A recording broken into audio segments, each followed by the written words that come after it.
peers. And when Mark asked me if I would like to speak before the group, I said, yeah, I really would, and it was really an opportunity for me to talk about a subject that is near and dear, I think, to all of our hearts, and that is competitive advantage. Okay, so if you think about how do I gain a competitive advantage in dealing with my customers, attracting customers, becoming that individual that people come to out of, need, want. There's always my technical competence, which is always there. But it's the other factors today that people look at and what makes us different than our peers. Every day we open up the newspaper, and I started when we wrote the book back, and my partner and I actually started writing the book about 1998. And during that time, we said, what we really need to focus on is honesty in business, and how do people communicate more effectively? How do we get the point across that honesty is a very important part of who we are and what makes us successful? And as we started writing the book and we went to our publisher, we got our publisher, one of the first things that our editor said to us out of American Management Association was, ethics and honesty are not sexy, that doesn't sell, and don't put a lot of it in your book. Well, we're writing a book about absolute honesty. How do you not have ethics and honesty and values in the book?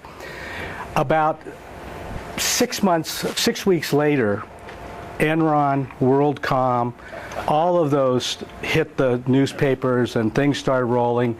We got a phone call, and she said, boys, she's a New Yorker, boys, ethics is sexy. Make sure you put a lot in there. So, oh, and by the way, the book is due in 4 weeks, so we're not giving you an extension, we just need to do that.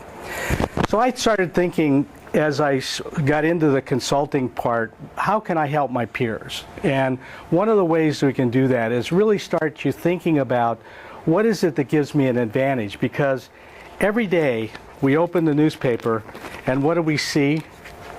Did I hit something? No, it's the, don't worry, you're fine, but I'll fix it, don't worry about it.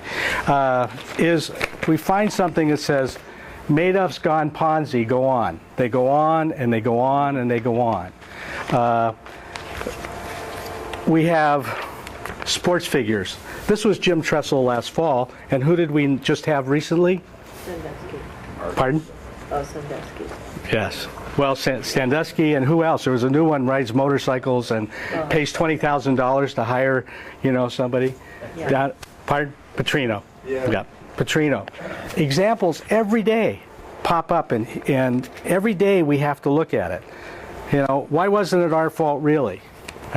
A services firm, Goldman Sachs, one of the longest lasting firms, in this business.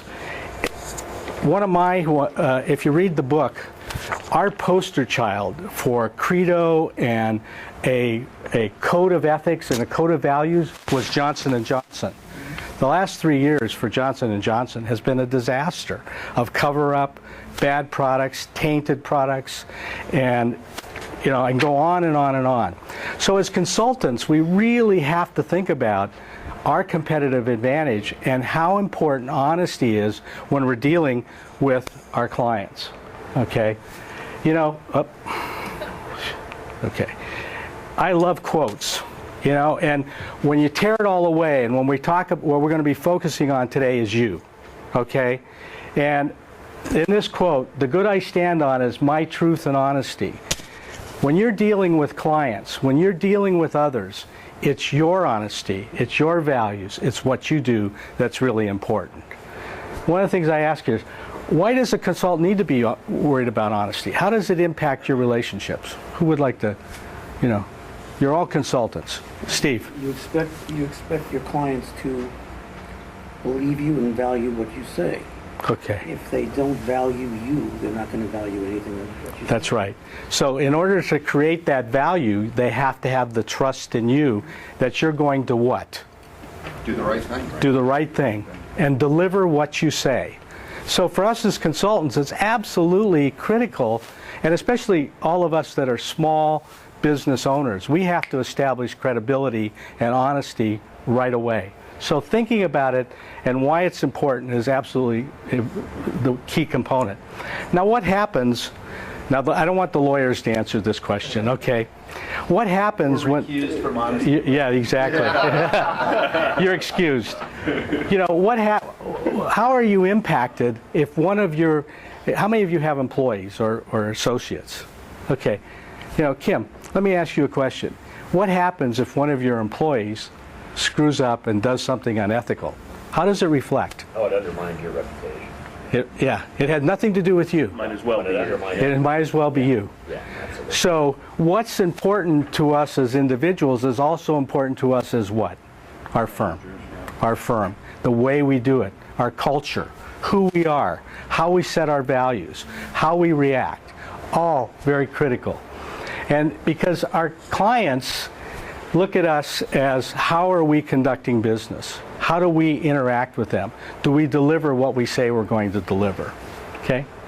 Now, I have a little quiz. You know, one of the things that Mark always says, less is better, but part of my work is that I always believe the smartest people are sitting in a room with me, not the person up here speaking.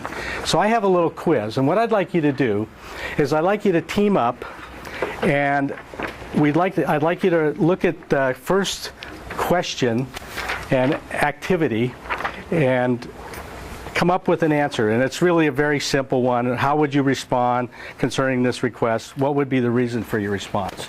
So let's team up in twos or threes, whichever you're comfortable about. Give you a couple of minutes.